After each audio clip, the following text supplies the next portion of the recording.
1 in 5 suffer. Erase the stigma. Brain difference is not a crime.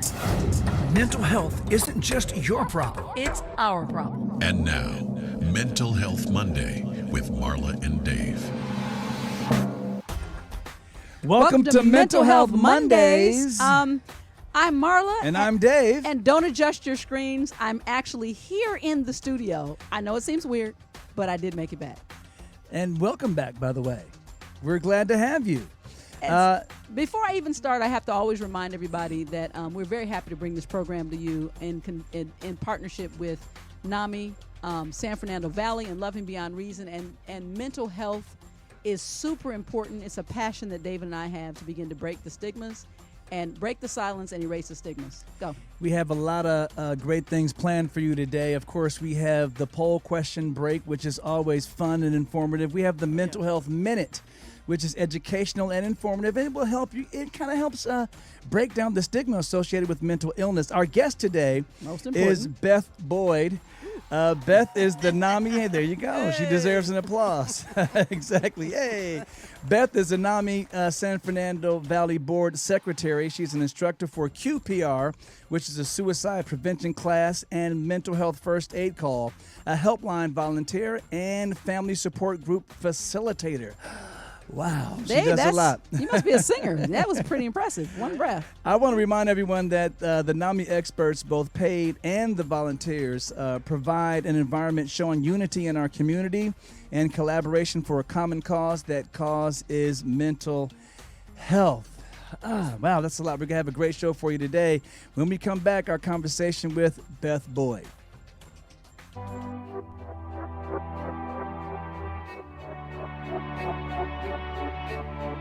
Help someone who is struggling by supporting the National Alliance on Mental Illness and be a part of the NAMI effect. Hope starts with you. Hey guys, listen up. Learn something. All right, we're back with Beth Boyd. Beth, welcome to the show, Mental Health Mondays. Mental Health Mondays. Yes. Oh, thank you. Glad to be here. All right, so as usual, there's always anytime that we're always honored, number one, to receive the information and to discuss and to have in studio with us the members of NAMI, whether San it be Fernando Valley, San Fernando Valley, whether it be board members or whether it be those who are running programs and volunteers. But you in particular, the thing that I want to point out is that everyone has a story and a reason. And everyone's reason tends to resonate differently with everyone else. And so I want to start with your story. Okay. What is tell us what the impetus was that your attention, number one, to mental health. Oh, well, my attention got focused very clearly by my daughter. Okay. Our daughter. She's had started having some mental health issues in junior high, and it just did you know at that point it was mental health, or was it just in that point it was just a behavioral issue? And before you go there, do you have more than one child? Is she your only child? She's our only baby. Okay, wow. Your baby. So you started to notice things were a little different. Because we call mental health challenges brain differences on this particular show. Right. So you started noticing some differences in junior high. And they just got more and more severe. But it was only in college that we started to see stuff that was clearly going to require some professional help. And so by the time she got to college was when you first approached getting an actual formal diagnosis? Yep. What were some of the issues surrounding that? Dorm. Okay. Freshman dorm, calling me at night and crying and saying, I can't stop crying, Mom. What do I do? So, now, was she in-state or was she? Nope. Oh, wow. Nope. She was, 300 miles away. So, but happily, it was my school. I knew where the help was. Yep. Yeah, I knew where awesome. the health center was. It's only a block away. Okay. And it was 10 minutes to 9, and they close at 9. Wow. Whoa. So you remember the exact time. I know that one of her classmates from high school, who I knew, lived upstairs in the dorm. And I said, you get Philip. Wow. And he came down and he got on the phone and he said, yes, Mrs. Boyd. Right. And I've just walked him through it. Okay, so now stop. I have to ask you this. So you said at that point, so this timeline now is from junior high to college, but you said you walked him through it. How did you know? Because we floundered as parents. Exactly. And my mother was a psychiatric nurse, and even still, we were like, we couldn't figure it out. So tell us, did you have a background? How did you know what to do to even begin to assist her? Remotely, by the way. I think it was pretty miraculous that I knew what to do. It just suddenly came to me. I knew she had to go get help. I knew the help was there, and that she needed to get herself over there. But you didn't have. But she didn't have a diagnosis at that point. No, she okay. didn't. So that was the beginning of you actually seeking professional assistance to help her manage. Her issues had become emotionally critical. Mm-hmm. Now, one of the things that we give the option on this particular show is Mental Health Mondays. We don't like to focus on diagnoses because for us, the diagnosis is just the roadmap to the type of help that you require for whatever brain difference that you're dealing with. So I don't know if that's something that you want to share. But you're welcome to. But yes, you're welcome to share. I just want to let you know that up front. Yeah. So what, if you don't mind, real briefly, she over the next couple of years, she was diagnosed with every different mental health group that there is except schizophrenia, bipolar depression, double depression, a couple of anxiety things. Disorder, all of that, mood disorders, all sorts of stuff, and had different medications given to her. She was on lithium. Now, did the same doctor go through all those different diagnoses, or different doctors were giving different diagnoses? Yep. Yep. And so when did you find out, and when were you comfortable enough, and a lot of people don't realize that as well, that when you're trying to find the appropriate diagnosis, you keep going, especially as a parent who knows the characteristics of their child and what's actually happening, and they're in the home and experience way more than the doctors do. We can tell when some of those characteristics that they're describing describes our child, or if you're dealing with it on your own, it might describe you, and you can tell when it does not. So how did that process work out for you, getting to the right diagnoses? We saw all of it. Wow. She had all of it. She had multiple. She was showing different. It's different symptoms at different times. And so what diagnosis did you actually settle on? Because that's kind of important for the therapy. Oh, in the end, we probably, I don't know. She was over 18, right? Oh, okay. I see that. Okay, so what she said, that's super important. There's a lot to unpack. That in particular is something that I want to really put my finger on and point and say, what Beth just said is essential. She was over the age of 18. So for those of us, we fall in that category as well. They're adults, and their HIPAA, their privacy, regardless of their crisis, regardless of what their relationship going through, to us, it doesn't matter. Exactly. If they don't include you in their therapies and in their process, then good luck. They have literally that's so we'll get to that at some point, because trust is huge with how we approach our children, especially our adult children. Now, how was the relationship between you guys as parents and your daughter impacted throughout this time period? We were very close. Yeah, she relied on us. So that wasn't... That's a blessing, by the way. Yeah. Mm-hmm. Well, that's that's something I almost didn't even need to ask, only because when she was at her lowest low, the one thing Beth said is she called. And even if it 10 minutes to 9 the clinic closes, or the help source would no longer be available. That's an indicator. Exactly. So for sure. So we're going to hear more of Beth's story. And also, of course, we got to get to how this led you to NAMI. So we got a lot to talk about. We'll be back right after this break. When Dave and Marla get together, it's hot. Psycho, nutcase, schizo. You may not realize it, but these terms, often used to describe someone with a mental health condition, can be very harmful In a country where 1 in 5 people are affected by a mental illness, it's time for all of us to step up and change the conversation. When the discussion on mental illness focuses on fear instead of hope, people struggling with these conditions get caught up in the judgment and shame attached to them. They become lost in all the talk and harmful words, and they may not get the support they need. But we can help by directing our loved ones to places like NAMI, the National Alliance on Mental Illness, for life-saving resources. Just because someone's struggle isn't obvious on the outside doesn't mean they aren't hurting on the inside. We need to see the person, not the condition. Join me, pledge to be stigma-free.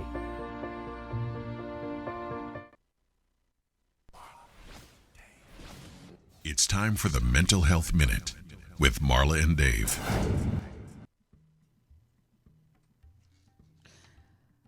Suicide Suicide causes immeasurable pain and suffering and loss to individuals, families, and communities nationwide. On average, 112 Americans die by suicide each day. Suicide is the second leading cause of death among 15 through 24-year-olds, and more than 9.4 million adults in the United States had serious thoughts of suicide within the past 12 months. In many cases, suicide is preventable. Seek help immediately if you or someone you know shows signs of one or more of these behaviors. Talking about wanting to die or to kill yourself. Looking for a way to kill yourself. Talking about feeling hopeless or having no reason to live. Talking about feeling trapped or in unbearable pain. Talking about being a burden to others. Increasing the use of alcohol or drugs. Acting anxious or agitated, behaving recklessly. Sleeping too little or too much. Withdrawing or feeling isolated. Showing rage or talking about seeking revenge. Displaying extreme mood swings. If you or someone you know needs help, please call the NAMI suicide line, which is 877-727-4747. And as always, in an emergency, please call 911. This message is brought to you by NAMI San Fernando Valley and Loving Beyond Reason. David is a thinker. I never do anything without thinking about it first. Marla is a feeler. I basically wear my personality on my sleeve. But when Marla and Dave get together, it's like a match dancing with a firecracker. So Beth, you're in the private sector. Mm-hmm. What did you have a career that had to do with health or nursing or wellness? Yep. I have a career as a hospital chaplain. Wow. So Now, and as a chaplain for a hospital, do you have to keep things, I guess, generic when it comes to spirituality versus, or can you be more specific when it comes to spirituality based on, the different religions that people might come to the hospital my job practicing? My job, the way that I thought about it, was that I'm trying to help you, Mrs. Patient or Mr. Patient, to use your spirituality to help you with what you're going through. So I'm not here to impose a darn thing. I'm here to help you discover the riches you have already in your background. And it's not necessarily religious. A lot of people, the biggest group here in California is the not affiliated. Right. So it's not going to be religious necessarily, but it will be connecting you with a deeper connection of self. Yeah. Something. And a belief system that you power. have, exactly, to be able to help get you through. So she's not here for conversion. But speaking of conversion, so with your daughter, how did, I know that eventually you found your way to NAMI. Was your private experience as a chaplain instrumental in helping you or getting you to NAMI, or even taking on the roles and positions that you later have taken on within this organization? Yeah, it was a good background to have to take on these roles, but the way that I got to it was because my daughter told me about it. So your daughter told you about NAMI before you did. Wow. And was that because they had advertisement, or was it peer-to-peer support on campus? No, this was much later. So I didn't find NAMI until I was retired for 5 years. Wow. So it was much So later. okay, so now I have to go back. I'm sorry. I'm a time traveler, so I can't skip that gap. Okay. So you told us that you reached out, you got your daughter help and diagnosis and support, and so she began to manage her own mental health challenges Over the years. over yeah. the years. It took a long time. Right. Give us like so 20 years. 20. Okay. So well past college. Oh, yeah. So at that point, as she's on her journey of healing and self-awareness and acceptance, she finds out about NAMI. And you say, light bulb. Correct? Well, I had been looking around after my retirement for a good place to put in about 20 hours a week of volunteer work. And I looked for a good 5 years when Jennifer said to me, well, why don't you try NAMI? What is that? I said. And she told me. Wow. I actually want to go back a little bit further, if I may, because a lot of things that are being implied are just really jumping out at me. And that is, number one, first of all, I'm still stuck way back on the various diagnoses that you guys and your daughter pursued and that she received. So do you think it's important to settle down on a single diagnosis? Or because you said that from your perspective, there were characteristics in just about everything all of the therapists were saying that might apply. And so because of that, did that seem burdensome to your daughter as the patient? Because in other words, if one doctor says you have bipolar and one doctor says you have something else and another doctor says everything in the spectrum other than schizophrenia, does that seem like, man, I have all these issues? I'm looking at it, and it's a strange thing to do as a parent. Yeah. But as I was watching it, her developing all this stuff, I kept thinking, she is getting training for something really big. Wow.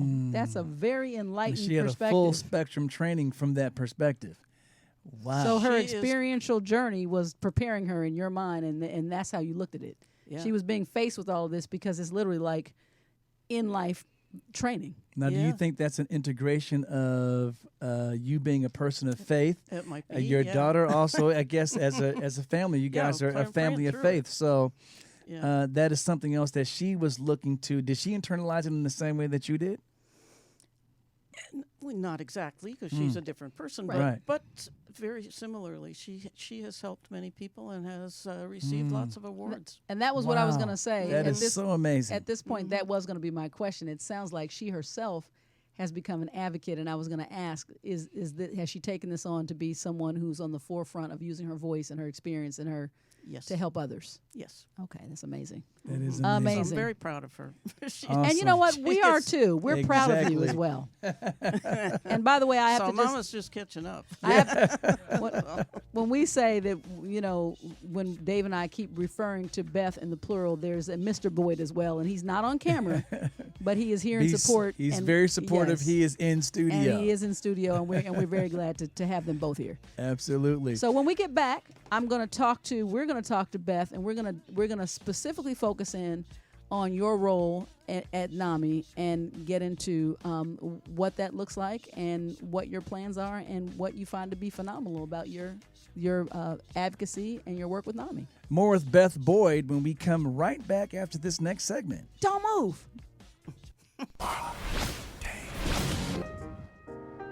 All right, it's time for the poll question break. You see, the music got all fun and festive. Last week, we reminded you that, or we informed you, it's estimated that 1.6% of the adult U.S. population actually has BPD. But that number may be as high as 5.9% because a lot of these things go undiagnosed. The question was, what percentage of all people in the U.S. diagnosed with BPD are women? Your options were 25%, 50%, or 75%. Beth, what's your best guess? Jeez. Just women with BPD. I wasn't paying 25, attention. 50, or 75%. So what percent of all? Yeah, what percent? 25. 25? Actually, it's 75% of people diagnosed in the U.S. with BPD are actually women. And I know why. Why is I that? can give you a little tidbit. There you go. Okay. The little tidbit is that generally borderline personality disorder is a diagnosis given to women, and when men suffer from some of the same symptoms, they're generally diagnosed with narcissistic personality disorder. Boom, there you go. Unfortunately, the new poll question is this, a little tidbit before. Unfortunately, in most places across the country, the prison system has become the largest mental health facility by de facto. What percentage of state prisoners have a recent history of mental health condition? A, 11%, B, 17%, or C, 24%? Oh, I want to vote. Oh, wait, where can you vote? You can vote on any of our social media sites. Make sure that you tune in, log on, and cast your vote. We want to hear your voice. And we're going to get right back to the show. Vote.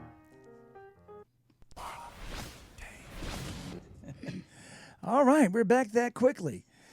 You didn't know that about borderline? I did. Did you know that, just another fun fact, did you guys know that the character Glenn Close on Fatal Attraction was actually done based on the study of a borderline? Right around the time that borderline personality was first entered into the DSM. Yeah, Yeah, that was one of the first characters. As was Jenny from Forrest Gump. Forrest Gump, She was that's the right. she was there's the external borderline and okay. Anyway, you can DM us. We'll give you more info. And right quick, on our segment before this, the break where we were doing the mental health minute, I had asked Beth kind of off camera, was the NAMI suicide line and hotline, and you were telling me that it She is says a warm line. It's a warm line. a warm line. Now, Yeah, explain the we'll- difference for us. Well, hotline, you have somebody who's going to answer the phone right then Mm-hmm. and talk you through it. NAMI is a group of people who have lived experience either in their own families or Personally. or they themselves have, or both. And we're trained professionals, but I mean we're trained amateurs, but we are not professionals. So this is not the place to get professional help. So It a is- hotline has an actual therapist standing by. A That's right. professional I see what to you're be saying. able to Right. manage it That's right. in the moment. Okay, thank you for that clarification. So let's get back to How first she of made her way all- to the board. Exactly. Exactly. Okay. So as a helpline, that's what we call it. Help. There Helpline. you go. There you go. We can give resources. We can try to talk to you and help you think it through, but we're not there to give advice and recommendations. Okay. Not in the way a professional would. Okay. All right. Well, thank you But for that I got clarification again. loads of resources I can give you. So, like Marla was saying, you told us that your daughter introduced you to NAMI. And what was your first job there when you first were introduced? Or did you just come on as a volunteer? Or because you said you were Well, looking for the some way place I to found volunteer. it was, I was looking for a place to volunteer, and she suggested that. So I got on the website, and I found NAMI San Fernando Valley, and I found that there was a speaker meeting. And when I went to that speaker meeting, there was Jim Randall, who you have interviewed Yes. a couple of course. times ago, and Jim said, "Well, sure, yeah, we can use you. Sure." I got a committee meeting coming up tomorrow night. Come on over, and I did, and so I was suddenly on the Special Projects Committee. There you go. And from there, he said, "Well, why don't you join the board?" So I did. And I put in my application for the board and got elected, and pretty soon I was in charge of a lot more. Okay, so let me. So I have So- some specifics to ask you, Beth, that Yeah. I don't think I really have ever really understood. So NAMI San Fernando Valley, and I'll say this to the audience as well, is a chapter of NAMI. That's so right. that is the chapter that David and I are affiliated with and belong to. How many board members constitute your chapter on any given Well, period? Typically 11. Okay. Yeah. Board members. Then. Board So members. there's 11 board members that make up a functional board for our chapter. Yeah, that's on our And so how bylaws. do you you just said that you put in an application and you were elected. So tell us the process right quick, and this is just me asking for real off cuff, how do you become a board member? Okay. Well, you're talking to the board secretary, so I just happen to know the bylaws I rather well. I thought you might. And we are in the midst of a board election. So if somebody wants to be on the board, they need to be a member of NAMI, and then they would get all the board members. I mean, all the members of our affiliate were sent an application form, and they would fill it out, and it is due by the 15th of this month. So you only got a couple days, folks. Few days, yeah. So is it one of those things where because NAMI is an actual volunteer organization, are you ever rejected? Yes. I'm not getting into that, but I just want to know, like, in other words, a lot of times people feel like, if I just want to do it, then, so are there actual roles to be filled? Well, the president, vice president, treasurer, and secretary, yes, but virtually all boards have those four.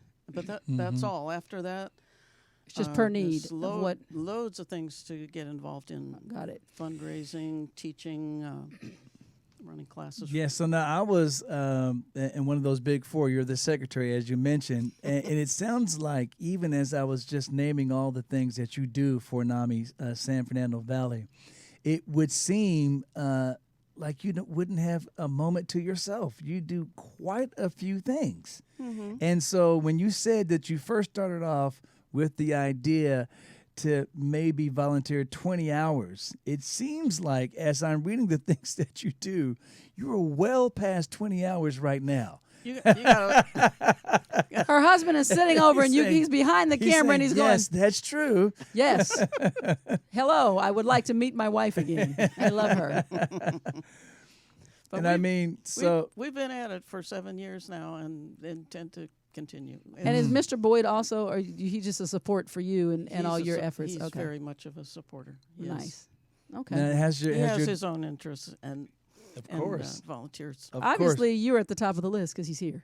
So, yes, exactly. Interest. That's a good thing. His main interest. So now, has your daughter actually come back to teach one of the classes? Has she been a guest speaker, or? She doesn't live here. She's 500 miles away. Oh, okay. So, yes, she has done that where she in lives. her local chapter. Yes, yeah. yes, Mm-hmm. Awesome. I have permission to share her story, but I hesitate to go. No, I want you to. I want know. you to touch on as much of that as you want to. So please do. Yeah. So she shows she has. So, but right. So as far as where we're going, where you're going with NAMI, when we come back from this break, we're going to close out. But we want you to be able to share what is most important to you when it comes to your service with NAMI when we come back from this break.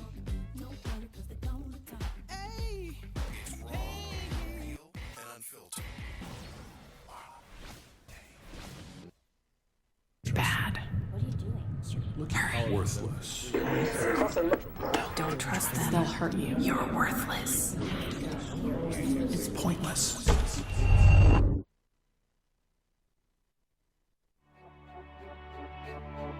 When the pain of schizophrenia meets hope, everything can change. Help someone who is struggling by supporting the National Alliance on Mental Illness and be a part of the NAMI effect. Hope starts with you. It's raw, real, and unfiltered.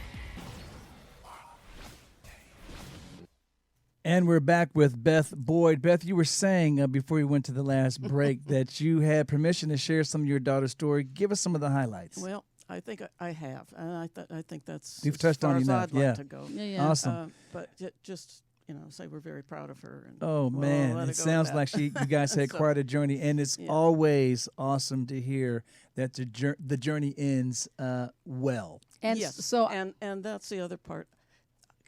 This is not a hopeless situation when you get a diagnosis of mental illness. Mm-hmm. That means you've got a challenge, but then doesn't everybody? Right. And this is yours. Okay. You are going to have a very satisfying and useful life if that's what you're going to go after. There is hope. There is always hope for virtually everybody. There are very few people who really end up anymore in the horrible situations that we used to see 100 years ago. right. Yeah. So we are all we've all band together. We are a community. and we're a community bound by determination, information, and hope. And so, Yes. Beth, you've brought that to us again today. We're never disappointed at the information that comes forward.